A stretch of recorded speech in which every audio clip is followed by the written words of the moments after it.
മണിച്ചിത്രത്താഴിൽ അല്ലി എന്ന കഥാപാത്രമായി അഭിനയിച്ച താരമാണ് അശ്വിനി. ധ്രുവം എന്ന ചിത്രത്തിൽ ജയറാമിന്റെ കാമുകിയായും തിളങ്ങി. മണിച്ചിത്രത്താഴ്, ആയുഷ് കാലം, ഹിറ്റ്ലർ തുടങ്ങി നിരവധി മലയാളം, തമിഴ് സിനിമകളിലും സീരിയലുകളിലും അഭിനയിച്ച നടി വിവാഹത്തോടെ സിനിമയിൽ നിന്നും ഇടവേള എടുത്തിരിക്കുകയായിരുന്നു. ഇപ്പോൾ ആമസോൺ പ്രൈമിൽ സുഴൽ സീരീസിന്റെ രണ്ടാം ഭാഗത്തിലൂടെ വലിയ തിരിച്ചുവരവ് നടത്തിയിരിക്കുകയാണ് നടി. മലയാള സിനിമാ സംവിധായകനെതിരെ ഇപ്പോൾ ഞെട്ടിക്കുന്ന വെളിപ്പെടുത്തലുകളുമായി നടി അശ്വിനി നമ്പ്യാർ എന്ന രുദ്ര എത്തിയിരിക്കുകയാണ്. ഒരു സിനിമയിൽ അഭിനയിക്കാൻ ചെന്ന് തന്നെ എന്തോ ചർച്ച ചെയ്യാൻ ഉണ്ടെന്ന് പറഞ്ഞ് റൂമിലേക്ക് വിളിച്ചു വരുത്തി ലൈംഗികമായി പീഡിപ്പിച്ചുവെന്ന് തമിഴ് ചാനലിന് നൽകിയ അഭിമുഖത്തിലാണ് അശ്വിനി നമ്പ്യാർ വെളിപ്പെടുത്തിയത്. മുൻപും അദ്ദേഹത്തിന്റെ സിനിമയിൽ അഭിനയിച്ച് പരിചയമുള്ളതുകൊണ്ടാണ് എന്തോ അത്യാവശ്യ കാര്യം പറയാനുണ്ടെന്ന് പറഞ്ഞപ്പോൾ റൂമിലേക്ക് ചെന്നത്. റൂമിലെത്തിയ തന്നെ ആ സംവിധായകൻ ദുരുപയോഗം ചെയ്തു എന്നും തന്റെ അച്ഛന്റെ പ്രായമുള്ള ആൾ തന്നോട് എന്താണ് ചെയ്യുന്നതെന്ന് മനസ്സിലാക്കാനുള്ള വിവരം പോലും അന്ന് ഉണ്ടായിരുന്നില്ല എന്നും അശ്വിനി പറയുന്നു. ഒരു മലയാള സംവിധായകനിൽ നിന്നും ഞാൻ നേരിട്ട ദുരനുഭവം ഇത്രയും കാലം എവിടെയും ഷെയർ ചെയ്തിട്ടില്ല. കഴിഞ്ഞ വർഷമാണ് ഞാൻ ഇക്കാര്യത്തെക്കുറിച്ച് ഒരു ടെലിവിഷൻ ഷോയിൽ സംസാരിച്ചത്. അതായിരിക്കും നിങ്ങൾ കണ്ടത്. അതൊരു കാസ്റ്റിംഗ് കൗച്ച് എന്ന് ഞാൻ പറയില്ല. അങ്ങനെ ഒരു സാഹചര്യത്തിൽ അകപ്പെട്ടു പോയി എന്ന് പറയുന്നതായിരിക്കും ശരി. അയാളുടെ പേര് ഞാൻ വെളിപ്പെടുത്തുന്നില്ല. മാപ്പ് നൽകി മറക്കാം. അയാൾ വലിയൊരു സംവിധായകനാണ്. എന്തോ ചർച്ച ചെയ്യാൻ ഉണ്ടെന്ന് പറഞ്ഞ് ഓഫീസിലേക്ക് വരാൻ ആവശ്യപ്പെട്ടു.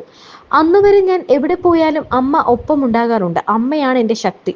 അമ്മ ഒപ്പമുണ്ടെങ്കിൽ 100 ആണുങ്ങൾ ഒപ്പമുള്ളത് പോലെയാണ്. അയൺ ലേഡി എന്ന് പറയുന്നതാകും ശരി. അന്ന് അമ്മയ്ക്ക് സുഖമില്ലാത്തതിനാൽ കൂടെ വന്നില്ല. കോസ്റ്റ്യൂം ഇട്ട് നോക്കാനോ മറ്റോ ആണ് സംവിധായകൻ എന്നെ ഓഫീസിലേക്ക് വിളിപ്പിച്ചത്. ഞാൻ അമ്മയോട് പറഞ്ഞപ്പോൾ അമ്മ പറഞ്ഞു, എനിക്ക് നല്ല സുഖമില്ല, നീ ഹെയർ ഡ്രസ്സർ ആയിരുന്ന സ്ത്രീയും കൂട്ടി പോകൂ എന്ന്. ആ സംവിധായകന്റെ ഓഫീസും വീടും ഒരുമിച്ചായിരുന്നു. ഓഫീസിൽ ഇരുന്ന് ചർച്ച ചെയ്യാമെന്നാണ് ഞാൻ വിചാരിച്ചത്.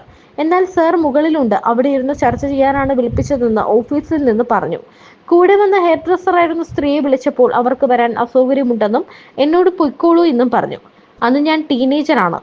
ഞാൻ ഒരു കുട്ടിത്തത്തോടെ കളിച്ചു ചിരിച്ചാണ് മുകളിലത്തെ നിലയിലെ സംവിധായകന്റെ മുറിയുടെ അരികിലെത്തിയത്. പക്ഷേ അവിടെ ആരെയും കണ്ടില്ല. ബെഡ്റൂമിൽ നിന്നും അകത്തേക്ക് വരൂ എന്നൊരു ശബ്ദം കേട്ടു. ഞാൻ റൂമിലേക്ക് കയറി. ആ സംവിധായകനൊപ്പം നേരത്തെ ഒരു സിനിമ ഞാൻ ചെയ്തിട്ടുണ്ട്. മലയാളം സിനിമയായിരുന്നു. അറിയുന്ന ആളായതുകൊണ്ട് അകത്തേക്ക് വിളിച്ചപ്പോൾ കയറി ചെന്നു. ഒരു നിഷ്കളങ്കിയായ ടീനേജറായിട്ടാണ് ഞാൻ ഉള്ളിലേക്ക് പോയത്. അവിടെ വെച്ച് അയാൾ എന്നോട് മോശമായ രീതിയിലാണ് പെരുമാറിയത്. അവിടെ നിന്ന് തിരിച്ചിറങ്ങുമ്പോൾ കളിച്ചു ചിരിച്ച് മുകളിലേക്ക് പോയ ഞാൻ ആയിരുന്നില്ല. അവിടെ എന്ത് നടന്നു എന്ന് എനിക്ക് മനസ്സിലാക്കാൻ പോലും കഴിഞ്ഞിരുന്നില്ല. ഇതെന്റെ തെറ്റാണോ, അയാളാണോ തെറ്റ് ചെയ്തത്, അതോ ഇത് ചെയ്യാൻ അവസരമുണ്ടാക്കിയത് ഞാനാണോ എന്നൊക്കെയുള്ള സംശയം പോലും എനിക്ക് തോന്നി. താഴെ എത്തിയപ്പോൾ ഞാൻ പറഞ്ഞു, എനിക്ക് വീട്ടിൽ പോകണം. അവർ എന്നെ വീട്ടിലേക്ക് അയച്ചു. വീട്ടിലെത്തിയതിനു ശേഷം ഞാൻ എന്താണ് വിഷമിച്ചിരിക്കുന്നതെന്ന് അമ്മ ചോദിച്ചു. അതെങ്ങനെ അമ്മയോട് പറയുമെന്ന് എനിക്ക് അറിയില്ലായിരുന്നു. ഇത്രയും കാലം എൻ്റെ ബോഡി ഗാർഡ് പോലെ നിന്ന് എന്നെ സംരക്ഷിച്ചത് അമ്മയാണ്. ഒടുവിൽ നടന്ന കാര്യം ഞാൻ അമ്മയോട് പറഞ്ഞു. അമ്മയ്ക്കത് സഹിക്കാവുന്നതിലും അപ്പുറമായിരുന്നു. ഞാൻ കാരണമാണല്ലോ നിനക്ക് ഇങ്ങനെ വന്നതെന്ന് പറഞ്ഞ് അമ്മ പൊട്ടിക്കരയാൻ തുടങ്ങി. അമ്മയുടെ മുന്നിൽ ഞാൻ തോറ്റുപോയി. അമ്മയല്ല, ഞാനാണ് കാരണം എന്ന ചിന്തകൾ മനസ്സിൽ വന്നു. അമ്മയെ ഞാൻ വിഷമിപ്പിച്ചു. ഞാനാണ് ഇതിനെല്ലാം കാരണം എന്ന തോന്നലിൽ മരിക്കാൻ തീരുമാനിച്ചു. അന്ന് രാത്രി ഞാൻ ഉറക്ക ഗുളികകൾ കഴിച്ചു. ആ സമയത്ത് എനിക്ക് വേറെ എന്ത് ചെയ്യണമെന്നറിയില്ല. അവർ എന്നെ ആശുപത്രിയിലേക്ക് കൊണ്ടുപോയി രക്ഷപ്പെടുത്തി.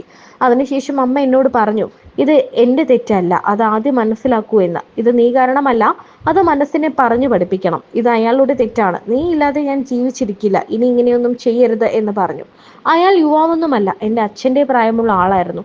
അത് എനിക്കൊരു പാഠമായിരുന്നു. അമ്മയുടെ വാക്കുകൾ എനിക്ക് ശക്തി പകർന്നു. ആ സംഭവം എന്നെ കൂടുതൽ കരുത്തയാക്കി. ഞാൻ വീണ്ടും ഷൂട്ടിന് പോയി തുടങ്ങി. പിന്നീട് ഞാൻ അമ്മയെ കൂട്ടാതെയാണ് പോയത്. കാരണം എല്ലാം നേരിടാൻ ഞാൻ മതി, എനിക്ക് ധൈര്യമുണ്ട് എന്ന് ഞാൻ തീരുമാനിച്ചു. ആ സംഭവത്തിന് ശേഷമാണ് എനിക്ക് ധൈര്യമുണ്ടായത്.